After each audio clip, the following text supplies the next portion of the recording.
60 ans de l'indépendance du Congo, bilan et perspective. Mesdames, Messieurs, c'est la trame de cette émission, le nouveau numéro de Tcheleka Actu, où nous allons également décrypter le message du chef de l'État à la nation. Et comme invité, nous avons reçu sur ce plateau Parfait Iloki. Il est secrétaire permanent chargé de la communication, des technologies de l'information, porte-parole du Parti congolais du travail. Salut, monsieur Parfait. Bonjour, monsieur Obagi. Merci d'avoir accepté notre invitation. C'est moi qui vous remercie.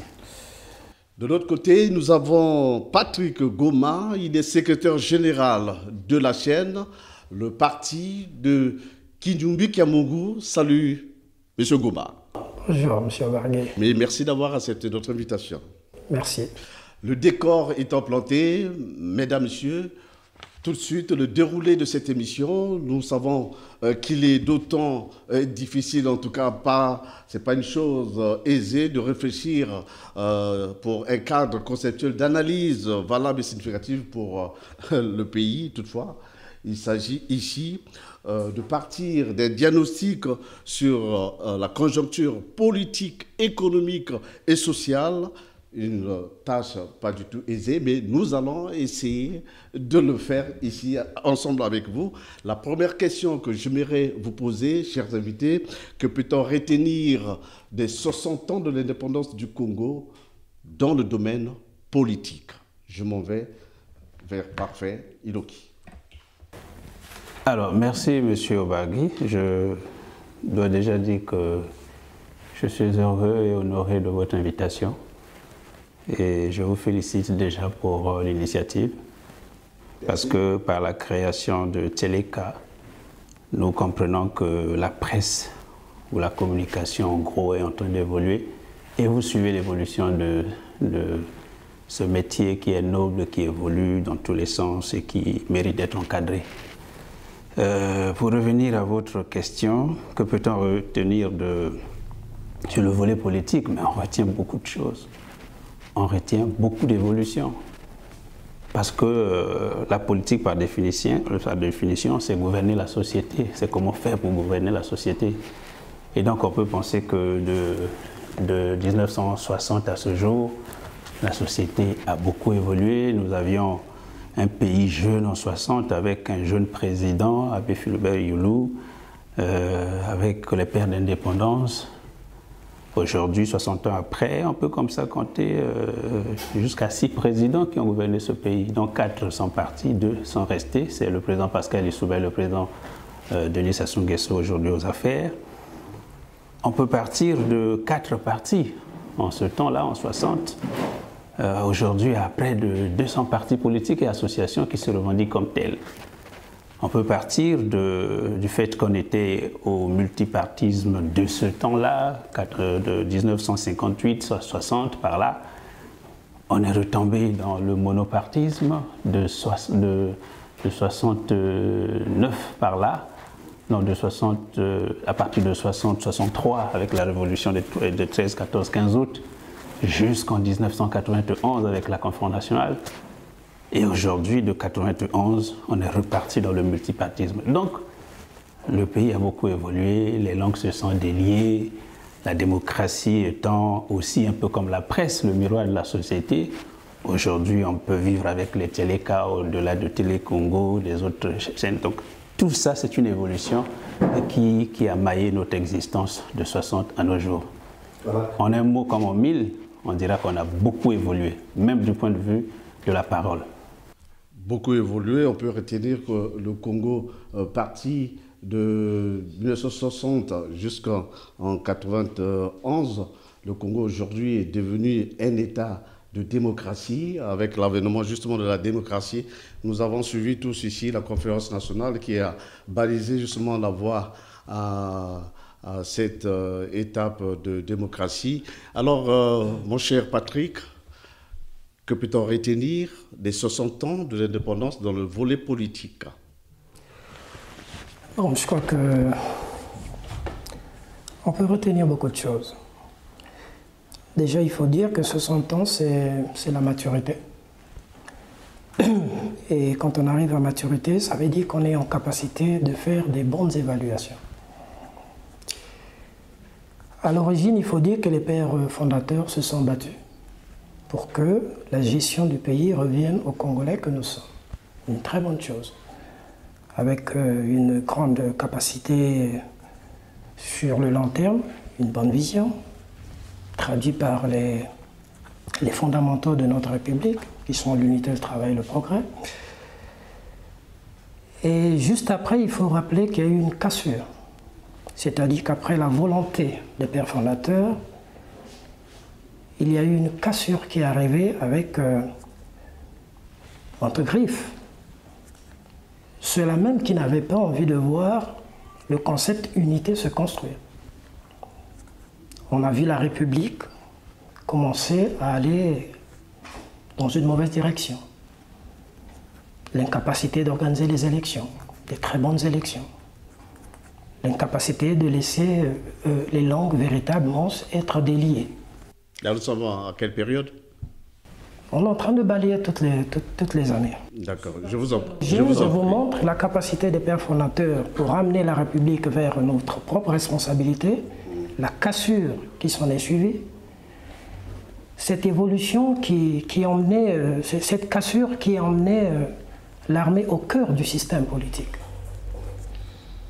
Et avec l'armée, nous avons connu tout ce que nous avons connu. La conférence nationale est arrivée pour mettre fin à l'hégémonie militaire et ramener le politique vers le civil. Quelques années plus tard, nous sommes retombés dans les travers des années après 63. Et au jour d'aujourd'hui, on peut dire que 60 ans après, politiquement, le pays continue à se chercher. Il continue à se chercher parce que il y a une chose qu'on n'arrive pas à faire. Il y a une chose qui pose problème à un certain nombre de citoyens, c'est l'unité. C'est l'acceptation de l'autre. C'est la considération de l'autre, c'est l'écoute. Et ça, c'est le frein de notre République. Et au jour d'aujourd'hui, lorsqu'on veut faire une bonne évaluation, ce n'est pas matériel, ce n'est pas physique, mais il est d'abord moral et mental. Et sur le plan moral et sur le plan mental, qu'est devenue la politique congolaise? Au-delà du nombre de partis politiques que vient de citer Parfait tout à l'heure, au-delà du nombre de 200 partis politiques, mais que représentent véritablement ces partis politiques face aux besoins du peuple. Au jour d'aujourd'hui, si on se met à appliquer la loi sur les partis politiques, on ne peut pas avoir 200 partis politiques. 60 ans après, c'est vrai qu'il y a eu des hauts et des bas. Le président l'a dû reste souligné. Alors aujourd'hui, l'on peut se prévaloir que le Congo soit devenu un État de démocratie ou pas? Ah oui, en un mot, oui. Mais la démocratie, c'est avant tout un apprentissage. Vous posez là la question à un Bantou, comme nous le sommes tous. Nous avions un type de vie à nous, depuis les ancêtres. C'était de désigner le chef du village. Monsieur Goma, c'est le chef du village. Il est là, presque à vie, parce qu'on ne le désigne pas n'importe comment. Il a des valeurs. Il y a comme une concordance. Et on le pose comme chef du village et on le respecte. Bon, la démocratie, c'est on va dire, un emprunt, entre guillemets. C'est parti d'Athènes, ce sont des valeurs des autres que nous avons commencé à appliquer chez nous. Donc on ne peut pas les appliquer facilement. Donc il y a un problème d'adaptation. Problème d'adaptation. Oui. La démocratie congolaise ne peut pas être comme la démocratie gabonaise, ne peut pas être comme la démocratie française en tout cas, parce que d'un continent à l'autre, d'un pays à l'autre, il y a forcément des valeurs culturelles, des valeurs sociales qu'il faut impliquer dans la démocratie comme des intrants. Donc, par cette réponse, vous avez compris qu'on ne peut pas se prévaloir à 100% aujourd'hui, à moins de 30 ans, comme étant une démocratie accomplie. Non. Donc, c'est un apprentissage. C'est pour cela que peux aussi rebondir sur ce que disait M. Goma tout à l'heure. Je vous en prie. Que, oui, l'acceptation de l'autre, oui, mais on ne peut pas, ce n'est pas, vous savez, on ne peut pas demander à un scolopendre de grimper sur un arbre, comme on ne peut pas demander à une tortue de marcher. La tortue a sa liberté. La tortue, dès que vous la déposez, elle regarde autour de soi, elle sort la première patte, si elle voit qu'il n'y a personne, elle avance. La démocratie, c'est ainsi fait. Donc, nous avons nos cultures, la culture africaine, la culture congolaise, et même dans la culture congolaise, il y a encore des disparités à l'intérieur. Donc, on doit s'accepter, on doit se tolérer, et c'est ce qu'on essaie de faire. Mais attention, ce n'est pas aisé de le faire. Heureusement que les lois existent. On essaie d'accepter les lois, on essaie de pondre des lois, de les sortir, des lois qui soient impartisanes, de sorte que tout le monde entre dans le moule par la suite. Mais rassurez-vous que même les plus grandes démocraties au monde, vous pouvez imaginer que près de je ne sais pas combien d'années après la démocratie, après la liberté de parole aux États-Unis, qu'on soit là à recompter les voix après une élection, manuellement. Quand bien même on sait que c'est la modernité, c'est quand même le pays de la modernité, les États-Unis, la Chine aujourd'hui, les grandes puissances. Donc on recompte les voix. On en est même à redouter, à douter même parfois des verdicts des urnes. Les dernières, c'est quand même Hillary et puis le président Trump, n'est-ce pas? Donc on ne peut pas penser qu'au XXIe siècle, pour un pays qui commence ses premiers pas de la démocratie, après avoir passé près d'une vingtaine d'années de mono, qu'on vient comme ça, qu'on plaque et puis que ça roule. Ce ne sont pas des roulettes. Qu'est-ce qui fait qu'on ne s'accorde pas à appliquer la démocratie, ce concept-là? Pourquoi ne pas l'appliquer comme tel, à la lettre? Oui, non, on l'applique selon les bons vouloirs de chacun. On essaye de faire, la loi est là, on essaie de respecter. Mais je vous ai dit au demeurant que ce n'est pas la culture africaine, ce type de démocratie à l'athénienne, ce n'est pas la culture africaine. Donc, il faut s'adapter. Les mesures d'adaptation aujourd'hui, même dans les changements climatiques, on essaie de s'adapter parce que c'est des choses qui sont arrivées brutalement à nous. Vous avez vu comment les choses se sont passées à la conférence nationale. Les gens se sont choisis, se sont retrouvés dans une salle au nom de la démocratie. On commence à sortir les lois, les actes ici et là, mais après, par la suite, vous savez que l'application a été difficile parce que ce n'est pas notre culture. Notre culture, c'est de se dire que bon, un tel est là, on le suit, on l'aide et il avance. Et le jour où il est fatigué, on le remplace et on sait comment remplacer.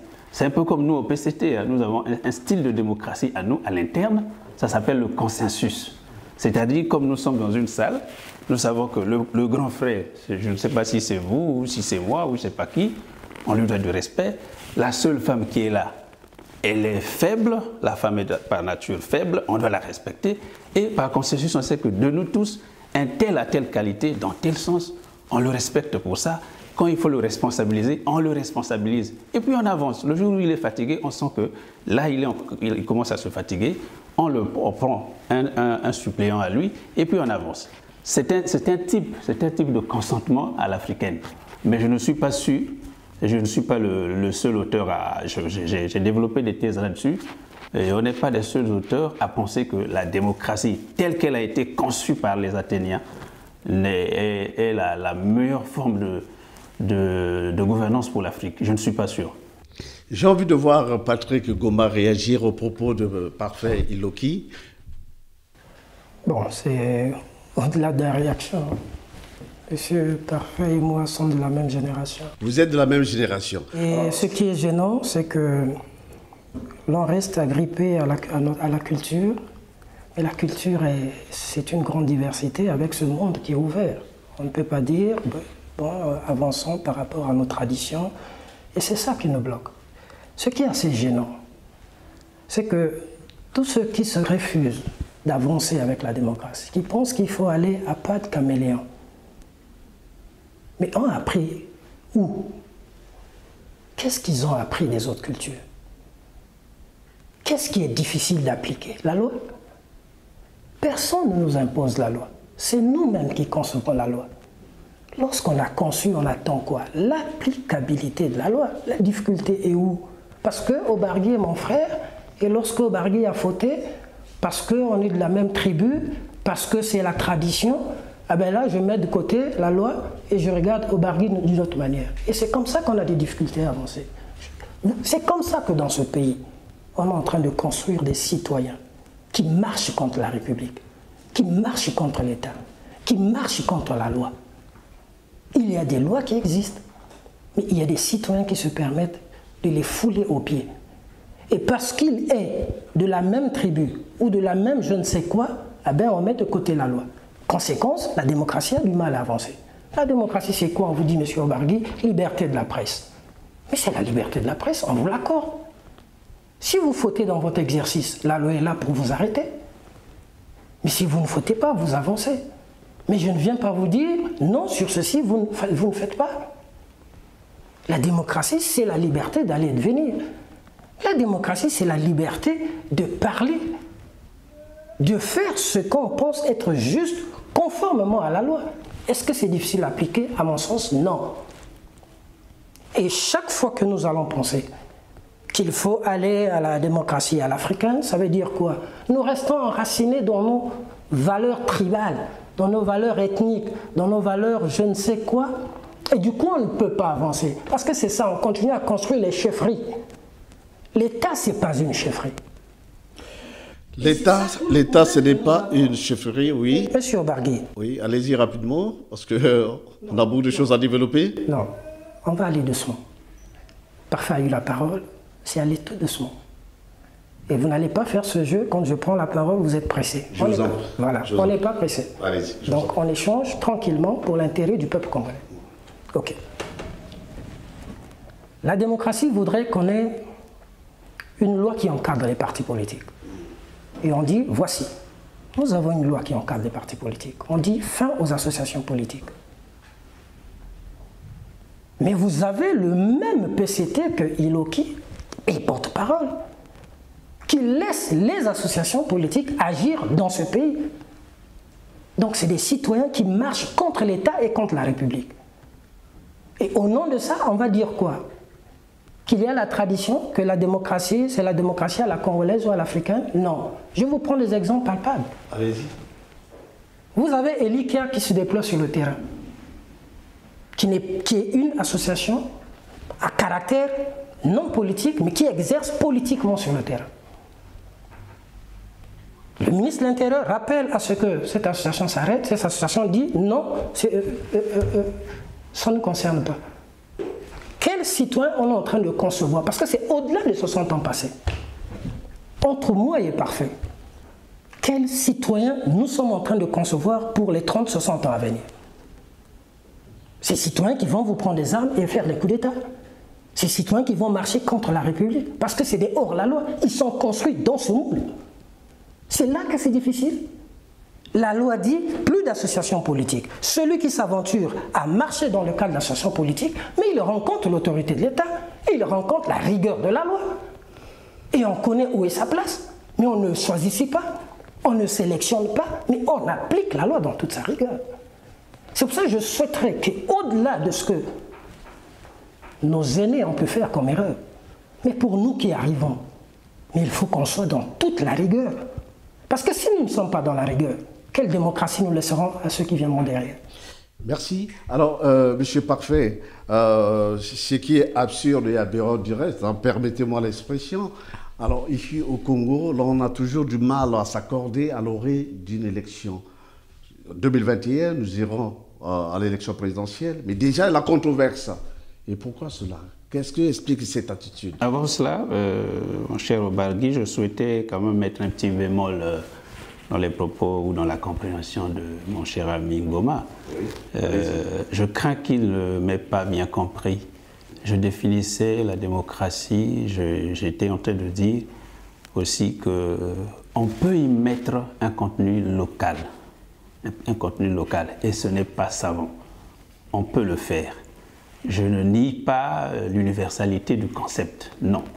déjà dans votre métier. McLuhan, lui, dans les années 60 déjà, correspondait un peu à notre indépendance, malheureusement ou heureusement, parlait de village global. Le village est totalement globalisé aujourd'hui. Ça, nous le savons. C'était dans le principe. Maintenant, pour revenir sur le terrain, que l'on me dise qu'aujourd'hui les langues ne se délient pas au Congo, je dis non. Je dis plutôt que si. La démocratie est là. Les gens s'expriment, la preuve. Nous sommes en débat avec mon frère. C'est bien qu'il ait rappelé qu'on est de même génération. On a passé un moment à la fac un peu en se côtoyant, n'est-ce pas? Que l'on me dise que la démocratie ne s'exprime pas, je dis non. Aujourd'hui, sinon Tcheleka n'aurait pas existé. Je connais comment vous avez créé le concept aujourd'hui et c'est bien. C'est pour ça que j'ai commencé par vous féliciter. Que l'on soit parti de quelques associations ou de quelques partis politiques aujourd'hui à plus d'une centaine. Que la loi sur les partis politiques réglemente un peu l'exercice de la politique au Congo, tout ça c'est normal. Et donc pour revenir sur le terrain, mon ami de la chaîne peut bien comprendre que si eux ils sont un parti politique comme l'est le PCT, mais ils savent bien qu'il y a quand même une différence entre partis politiques dans le sens de l'ancrage de chacun sur le terrain. Parce que si on lit très bien et entre les lignes cette loi, on peut bien éliminer beaucoup de partis politiques sur le terrain. Parce que, par définition, un parti politique dans le concept congolais, dans la loi, c'est un parti qui est représenté dans les 12 départements de notre pays, n'est-ce pas? Et donc, il y a des sièges partout. Je ne connais pas beaucoup de partis qui sont dans ce concept-là. Pour dire qu'il y a aussi un peu de tolérance, parce qu'on est dans l'apprentissage. Notez bien le concept, on est dans l'apprentissage. Donc, on peut se tolérer. Et le PCT, qui se prévaut d'être un apprenti aussi, un apprenti de la démocratie, et qui est sur la marche de cette démocratie, essaye d'être aussi tolérant avec les autres. C'est pour cela que nous discutons, nous dialoguons, même en notre sein. Donc, ce qui se passe sur le terrain, association qui prend des vagues par ici ou par là, c'est à l'État de réglementer. Je suis désolé de rappeler à mon frère et ami que ce n'est pas le PCT qui dirige de façon directe un ministère, c'est l'État. Parce que demain, quand vous serez responsabilisé, quand vous êtes responsabilisé, il faut le savoir, il y a une différence entre un militant politique et un cadre de l'État. On se responsabilisé au niveau du ministère de l'Intérieur ou dans un ministère. Vous avez deux chemises à porter quand vous êtes militant et quand vous êtes cadre de l'État, n'est-ce pas? Donc ici, nous voulons notifier à notre frère qu'on est toujours dans l'apprentissage. On est toujours dans l'apprentissage, ça peut durer le temps que ça peut durer, mais toutefois, on avance. Voilà, abordons toujours dans le même élan, cette fois-ci, le message du chef de l'État à la nation. En 60 ans d'indépendance, le Congo a réalisé d'énormes progrès. C'est en ces termes que Denis Sassou Nguesso, président de la République, s'est exprimé dans son message à la nation du 14 août dernier. Dans ce message, le président a énuméré quelques réalisations. Denis Sassou Nguesso a dressé le bilan du long parcours du pays en 1960 à nos jours, marqué des hauts et de bas, a-t-il souligné, au regard justement des obstacles. Au sujet des avancées enregistrées, le président de la République a énuméré dans le domaine socio-économique 3111 km de voies bitumées contre un seul kilomètre en 1960, 3 plateformes aéroportuaires de classe internationale, 8 aéroports locaux modernes, 12 aérodromes de trafic national contre un seul à l'époque. C'était l'aéroport Maya Maya, des infrastructures de haute dimension, les infrastructures sportives, n'en parlons plus. Alors, peut-on affirmer ici, monsieur le porte-parole, ce sont quand même des avancées louables, n'est-ce pas? Oui, les avancées louables, on l'a dit en politique, et là, c'est du concret sur le terrain, comme on dit, c'est du concret, permettez-moi la tautologie. Le pays a beaucoup avancé, peut-être pas comme souhaité par tous, sinon, nous qui sommes les cadets des grands, on n'aurait rien à faire. nos enfants n'en parlent plus, nos petits-enfants n'en parlent plus aussi. Donc les anciens, nos grands, ou sinon nous qui sommes en train de les appuyer dans ce qui se fait, ont essayé de jouer leur partition. Le président a dit que de 60 à aujourd'hui, 3000 et quelques, 3101 km réalisés, et qu'à l'indépendance, il n'y avait presque pas de route, quelques lamelles de goudron ici à Brazza, à Dolisie, à Pointe-Noire. Je pense que beaucoup a été fait. Mais naturellement, nous n'obéirons pas le fait qu'il reste des choses à faire. Et c'est pour ça qu'on est là. C'est pour ça que les jeunes doivent rêver de faire mieux que ce qui s'est fait aujourd'hui. On peut même dire que le président, puisque c'est de lui qu'il s'agit, a fait beaucoup plus que certains de ses prédécesseurs. Et c'est normal, il a eu beaucoup d'opportunités. N'oubliez pas qu'en termes techniques, les infrastructures, c'est une question d'opportunité. Opportunité, c'est-à-dire que vous avez eu un peu d'argent, vous avez eu des moyens, vous avez eu la paix, et vous avez réalisé un certain nombre de choses parce que vous avez été audacieux. Et c'est le cas pour le président, et ce n'est que normal, il faut l'en féliciter. Maintenant, il reste des choses à faire. Le pays n'est pas encore arrivé à l'apogée. Et même les pays qui sont développés cherchent à se développer davantage parce que le monde évolue très vite, il faut s'adapter aux nouvelles technologies. Vous allez au cœur des plus grandes capitales du monde, Pékin, Washington, Paris. Vous revenez 10 ans après, vous avez vu qu'on a cassé, qu'on a avancé parce qu'il y a une autre technologie qui est arrivée. Il faut s'y adapter, il faut avancer. Donc nous, au centre-ville de Pékin, on continue à construire. On continue à construire. Tout comme aujourd'hui, il y a des frères qui sont partis en Europe ou ils sont allés ailleurs, qui sont revenus à Brazza 15-20 ans après. Ils ont vu que l'aéroport a été cassé, ça a été construit en mieux. Dans 10 ans, 15 ans, cet aéroport peut s'avérer dépassé. On peut ajouter un module, que des quartiers entiers ont été ravagés, qu'on a construit des maisons, qu'on a essayé de faire. Donc, c'est ça la capacité de l'homme à se muer dans la société et à brasser le futur pour voir comment avancer. Voilà. Monsieur Patrick, des infrastructures de grande envergure ont été réalisées dans le pays. Nous avons le stade de Kintélé, en tout cas, c'est sinon le plus grand stade de la sous-région, je dirais même au niveau de l'Afrique. Nous avons la route lourde Brazzaville-Pointe-Noire, ou Pointe-Noire-Brazzaville. Aujourd'hui, le boulevard énergétique n'est plus qu'une réalité. Alors, ce sont quand même des réalisations qui sautent à l'œil, n'est-ce pas? Monsieur Obarley, chaque fois qu'on a opéré et on a mis l'homme de côté, on a échoué. Je vous prends un exemple qui est simple. Vous êtes habillé, costume, cravate. Merci. Mais si à l'intérieur, votre cinglé est pourri, vous avez fait une semaine sans vous laver, c'est ça votre réalité.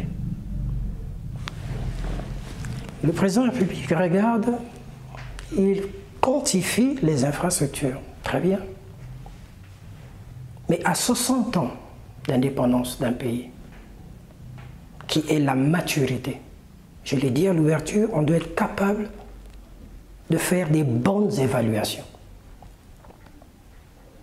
On peut aller élément par élément et on se rendra compte qu'on a une facette qui est propre, mais en dessous, il n'y a rien de bon. Vous avez parlé de la route lourde. Je pratique cette route. En termes de fluidité, on va plus vite. Très bien. Parfait qui est aux grands travaux, c'est très bien. Mais je le prends en tant que citoyen et porte-parole du PCT. C'est très bien s'il faut évaluer cette route. Elle nous a coûté très cher. Ça ne suffit pas. Elle se casse tous les jours.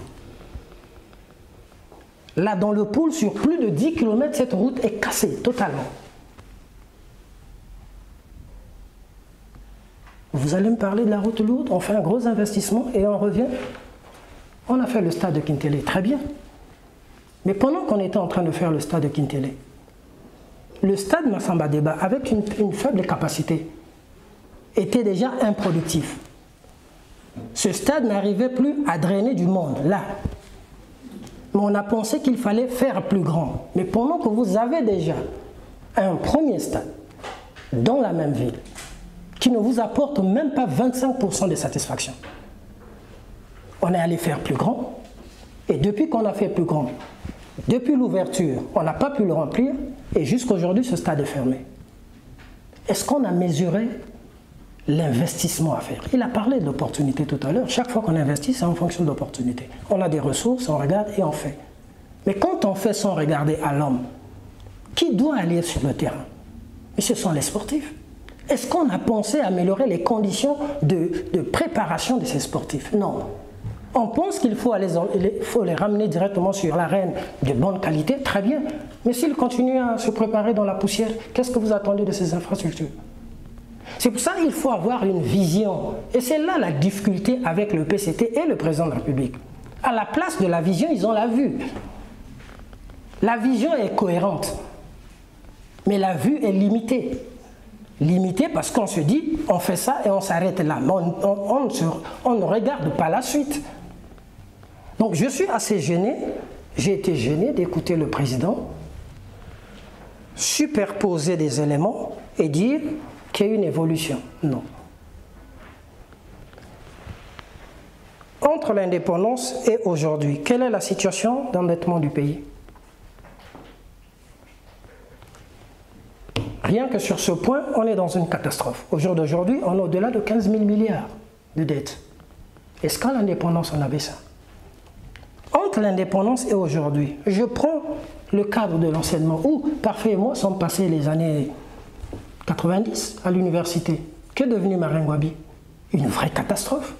Où vous avez des étudiants qui ne peuvent même pas, qui ne savent même pas écrire. C'est ça l'évolution. Lorsque vous avez bousillé les ressources humaines, mais vous n'avez plus rien, vous avez un pays qui est entre les mains des étrangers. Et c'est ce qu'on vit dans ce pays. Où vous avez les Chinois, les Libanais et autres qui font la loi dans ce pays à la place des Congolais. De quelle évolution on parle? De quelle évolution on parle? Le président de la République fait mal son discours.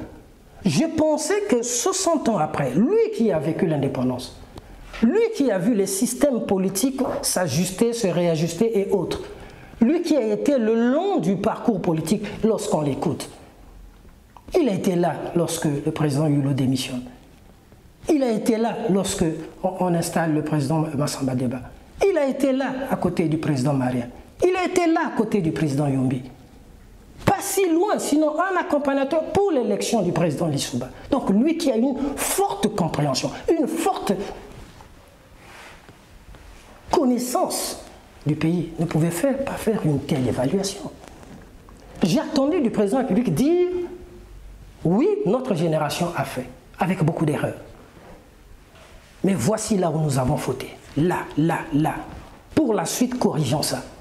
C'est-à-dire avoir cette humilité de descendre et non montrer que ça avance. Ça n'avance pas. Dans quelles conditions on est arrivé ici, M. Bargui?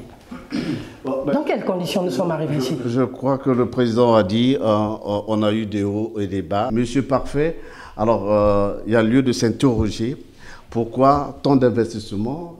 Est-ce que peut-on se prévaloir de toutes ces infrastructures et qu'il n'y ait pas, jusqu'à aujourd'hui, ce qu'on appelle retour sur l'investissement? Non, M. Obagui, moi je ne ferai pas dire à mon ami Goma ce qu'il vient de dire. C'est à la limite pas responsable. Quand on est intellectuel, on doit d'abord s'efforcer d'être objectif. Moi j'ai aimé quelques propos du président Tati Mabiala qui a dit que, vous l'avez suivi certainement, que le pays sous le président Sassou a évolué du point de vue, selon lui, de l'unification physique du territoire. C'est important. Moi, j'aime bien l'exemple qu'il vient de prendre tout à l'heure sur l'université. Lui et moi allions à la fac à 3h, à 4h du matin pour aller à l'amphi 600 pour se prendre une place. N'est-ce pas? Aujourd'hui, le même président qu'il est en train de décrier a fait un effort dans ce domaine, construit deux amphis de 1600 places qui sont terminées, je ne sais pas s'il y a encore des enfants qui courent à 4 heures du matin. C'est un problème de résolu.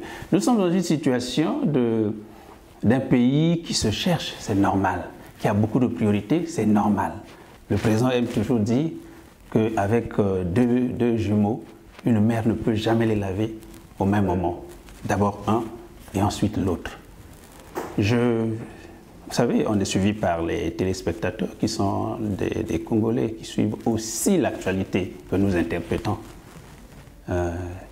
Je ne dirais pas comme mon frère tout à l'heure. Il faut dire que oui, la route Pointe-Noire-Brazzaville, oui, elle est en train de se... Mais moi, j'ai fait cette route-là plus de 10 fois. Cette route-là, peut-être pas dans le tracé actuel, plus de 10 fois avant qu'elle ne soit construite. J'ai grandi à Sibiti, je venais presque chaque vacances à Brazzaville, donc je connais le calvaire. C'est une injure au peuple que de parler comme ça.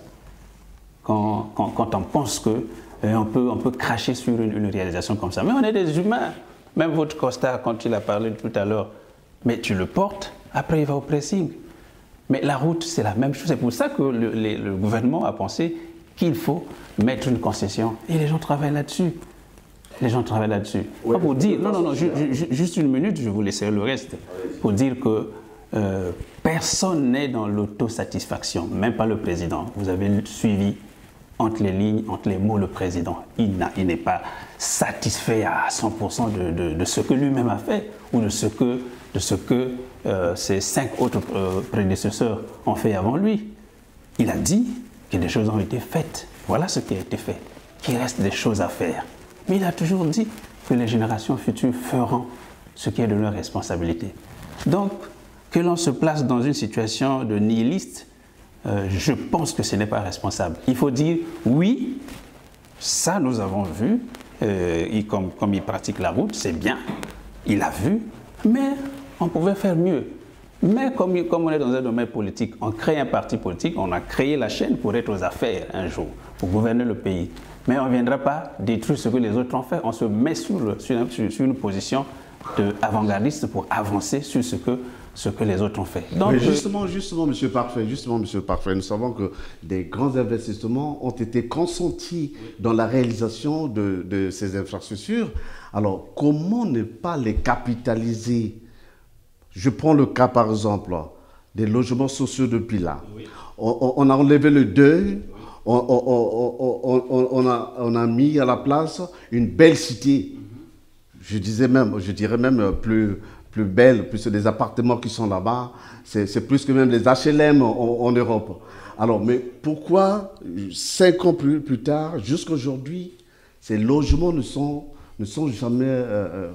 jamais été occupés? Alors, parleront-on d'une vision étriquée de la chose? Vous savez, dans les années 70, lorsque les Émirats arabes unis étaient en train de se chercher le chèque de ce moment-là, à la question de Al Jazeera, qui lui disait, mais comment vous construisez des gratte-ciel, Burj Khalifa, plus de je sais pas, 500 mètres de hauteur, alors que vous êtes dans un désert, un pays perdu, qui viendra ici?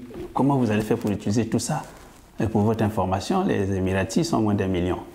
Donc c'est un petit peuple et tout ça, mais qui a un petit territoire, mais riche. Mais ils avaient tellement des opportunités qu'ils ont construit des gratte-ciel, ils ont développé leur pays. La réponse du cheikh de ce temps à Al Jazeera, il dit, nous construisons, ils viendront. Nous construisons, ils viendront. C'est pour ça que j'accepte bien la phrase de mon frère de tout à l'heure, pour dire que non, nous avons la vision. La vision, c'est de voir loin, c'est de voir grand. Les enfants viendront pour compléter ce qui manque. Ils viendront. Ils viendront pour vous dire, en ce qui concerne les logements sociaux, en ce qui concerne le stade de Kintélé, il a fallu construire pour abriter un honneur pour le continent, les Jeux africains, le cinquantenaire des Jeux africains, il fallait le faire. La route Pointe-Noire-Brazzaville, on l'a faite, beaucoup de choses se font. L'aéroport, aujourd'hui, on pensait que c'était trop grand, aujourd'hui, ça commence à être dépassé. De toute façon, le moment venu, les gens vont utiliser ces choses-là. Oui, mais justement, pour le cas des logements sociaux depuis là, par exemple, permettez-moi, alors, il y a eu un cas de force majeure, les explosions du 4 mars. Donc, il fallait compenser le dommage causé par ces explosions. Mais justement, mais aujourd'hui, les victimes de cette catastrophe sont à la belle étoile, dans un état de précarité incroyable. Mais qu'est-ce qu'on attend pour les loger dans ces logements? En tout cas, pour répondre à votre question, moi je dirais qu'il suffit de continuer à avoir confiance au gouvernement. Ou si vous êtes informé, vous savez qu'il y a une commission qui a été mise en place sous la gouverne du Premier ministre qui travaille là-dessus. Peut-être que ça dure, mais je pense qu'un jour la solution sera trouvée pour ces logements parce qu'il y a d'une part les logements qui ont coûté cher à l'État, c'est un prêt de Exim Bank et ça a été fait.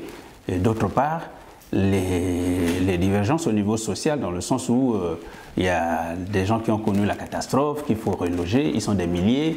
Là, il n'y a qu'un petit millier de logements sociaux. Je pense que le gouvernement est en train de travailler avec la mairie de Brazzaville pour voir quelles peuvent être les affectations, quelles sont les péréquations qu'on peut monter avec la Banque congolaise d'habitat, avec les banques en place et tout ça pour regarder ce qu'il faut faire. Vous me direz que ça dure, oui, mais peut-être qu'il faut que ça dure pour que l'on sorte un bon plat de cette cuisine-là. On retient que c'est une dette, d'accord, une dette. Alors, apparemment, M. Patrick, on a comme l'impression qu'il y a un problème dans la gestion de la chose publique. Bon. Ici, c'est Tieleka, c'est ça, non? Tieleka TV. Tieleka, c'est la vérité, non? Justement. Ça veut dire que quand on arrive dans un espace comme celui-ci, il ne faut pas pratiquer la langue de bois. Parce que la République nous suit. Monsieur Parfait ne peut pas dire « Ah oui, la République, le gouvernement est en train de travailler, peut-être que ça prend du temps ou quoi ». C'est ça le problème du Congo. On n'est pas pressé. Ça prend du temps. Et on traîne dans l'évolution. Et on est surpris. Vous ne pouvez pas déclencher un crédit pour engager un projet immobilier et ne pas mesurer la suite à donner à cela. La suite à donner, c'était quoi?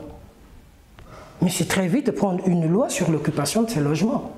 Donc au moment où on déclenche un crédit, on sait pourquoi on veut faire ces logements. Ce sont des logements sociaux. Qui doit accéder à ces logements sociaux? Mais c'est la loi qui détermine. De telle sorte, lorsqu'on arrive au bout de la construction des logements, mais que ceux qui entrent dans la loi accèdent à ces logements. On ne peut pas passer 5 ans, les logements restent inoccupés et on dit qu'un gouvernement travaille. Mais en tout cas, à mon sens, ce gouvernement ne travaille pas. Ce gouvernement calcule ce qu'eux seuls savent. Mais au fond, il n'y a rien, il n'y a pas de travail. C'est la loi qui encadre. On a dit logements sociaux, on met en place une loi pour accéder à ces logements sociaux. Tant qu'il n'y a pas la loi, le gouvernement ne travaille pas.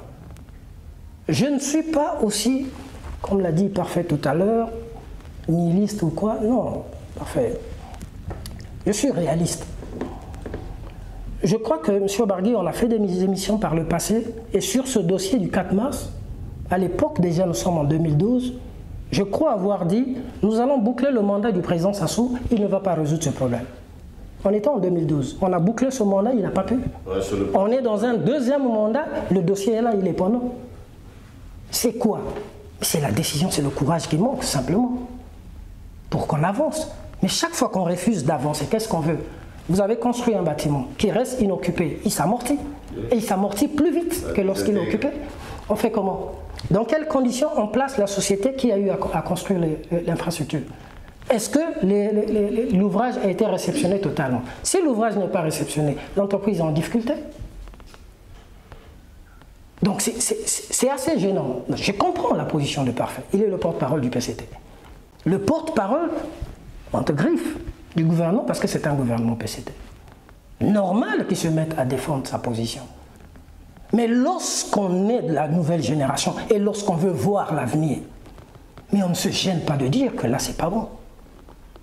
Mais ce n'est pas parce que j'ai dit que là c'est pas bon que forcément tout n'est pas bon. Mais je demande simplement à ce qu'on essaie de faire l'effort de sortir de cette situation. Mais si on ne fait pas ça, la République va continuer à traîner.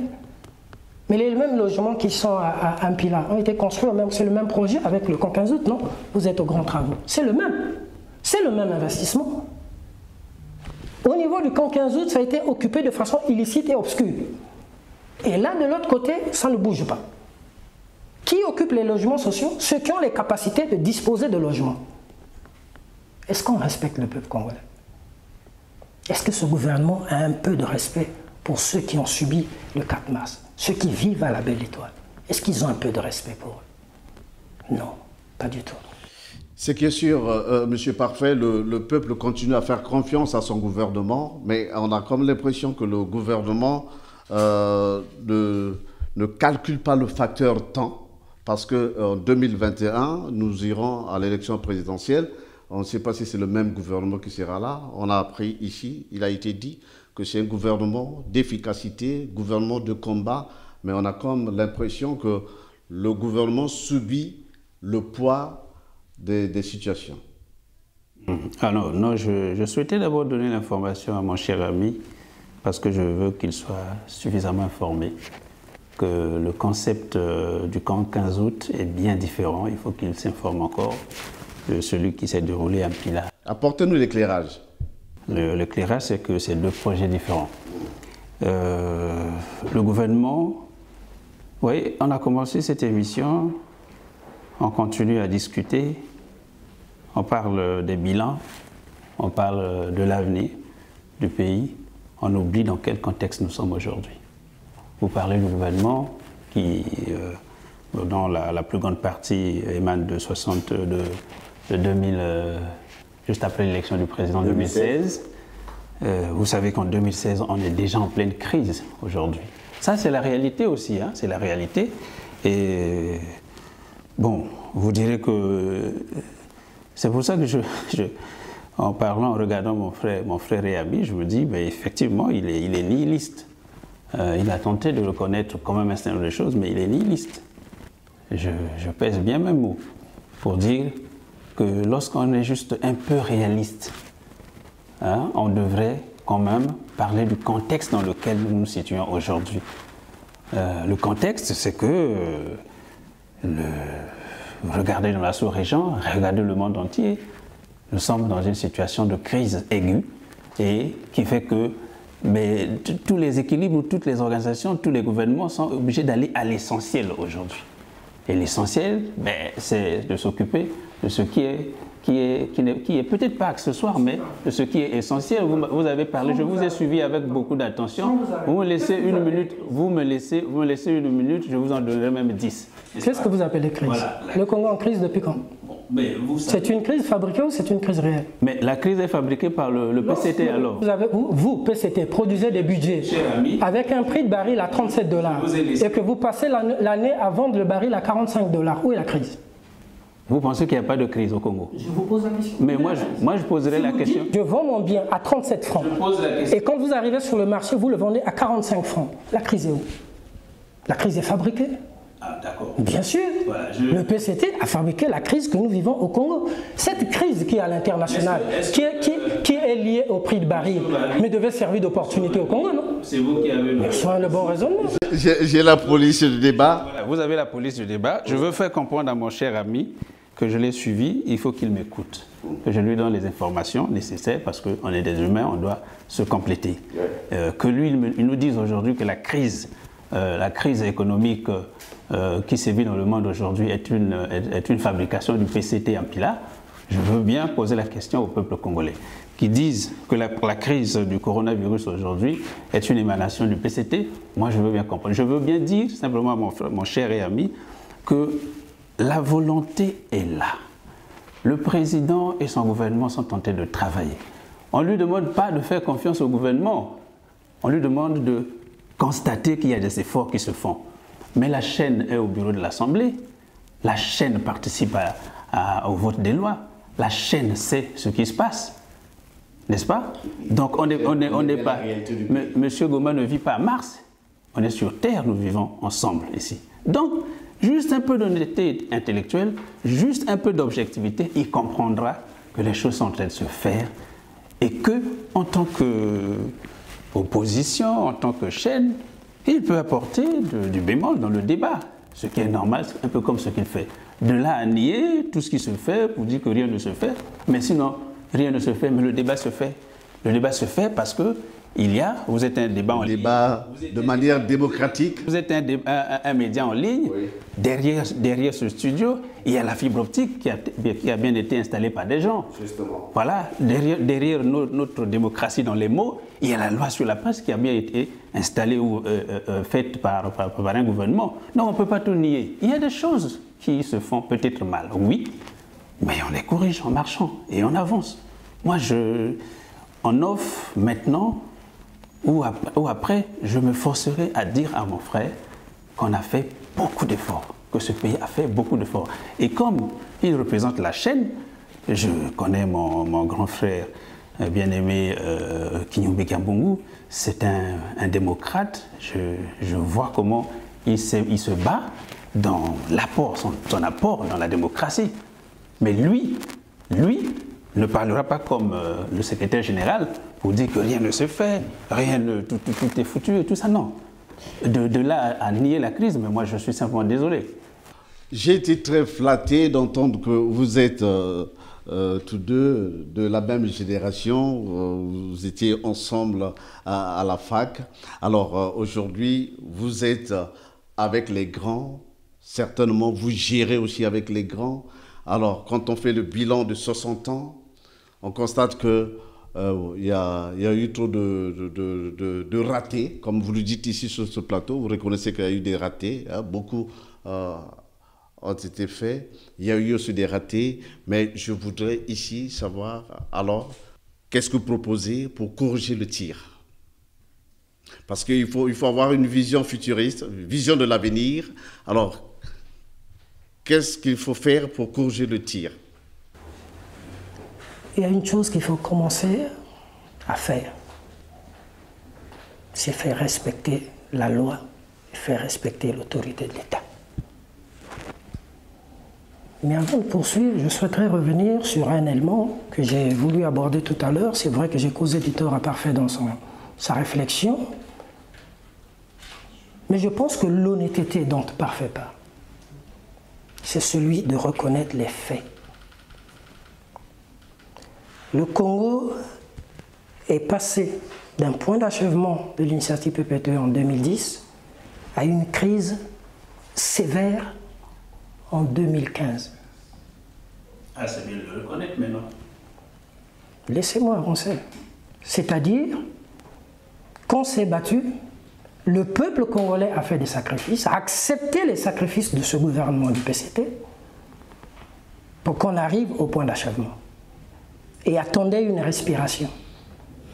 Et qu'est-ce que ce gouvernement a fait à la place de la respiration? A détruit les espoirs des Congolais, a bousillé l'économie nationale, volontairement. C'est pour ça que je dis que c'est une crise fabriquée. Vous savez très bien que ce gouvernement du PCT nous a dit. Fabriqué au profit de qui? J'avance. Fabriqué pour faire mal au peuple congolais.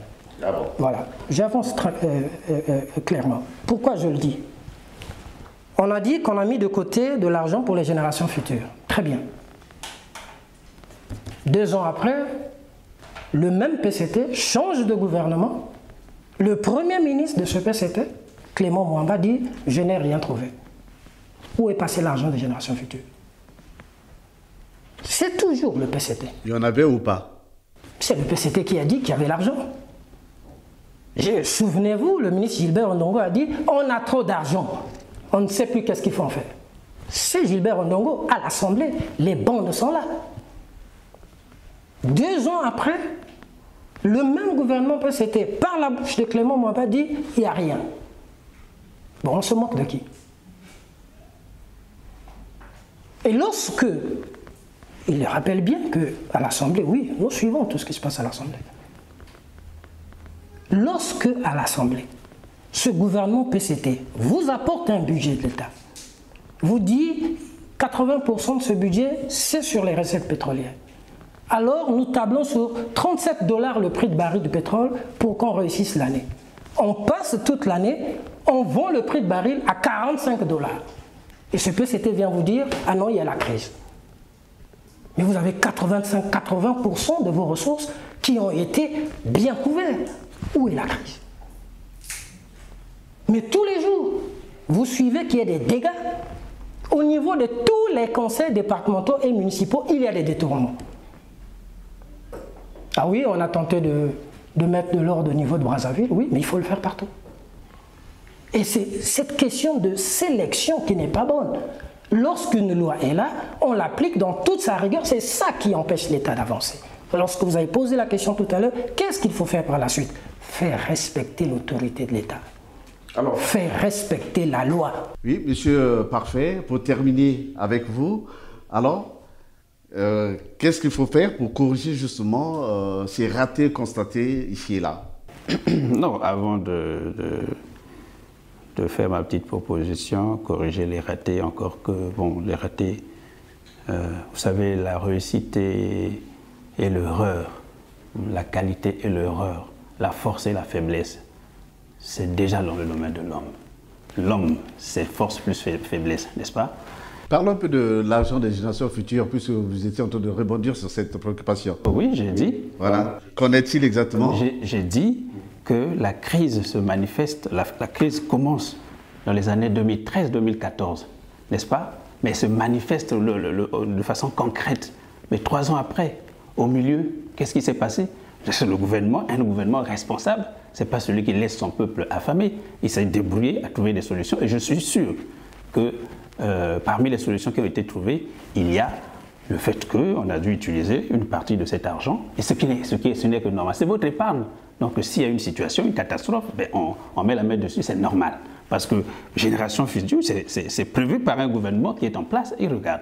Mais nous savons aussi que dans ce pays, nous qui étions étudiants à une certaine époque avec notre cher ami, nous savons qu'il y a eu de l'argent aussi dans ce pays, mais on sait comment ça a été géré, n'est-ce pas? Pour dire que des choses ont été faites, beaucoup d'erreurs ont été faites aussi, mais il faut avancer. Voilà, merci chers invités. Nous sommes arrivés donc au terme de cette émission. Nous avons parlé des 60 ans de l'indépendance du Congo, bilan et perspectives. Aussi, nous avons évoqué dans cette émission le discours du chef de l'État à la nation du 14 août dernier. Merci donc pour votre éclairage à ce débat. Tileka Actu vous remercie. Merci à l'équipe technique qui nous a permis de réaliser cette émission. Au revoir et à très bientôt.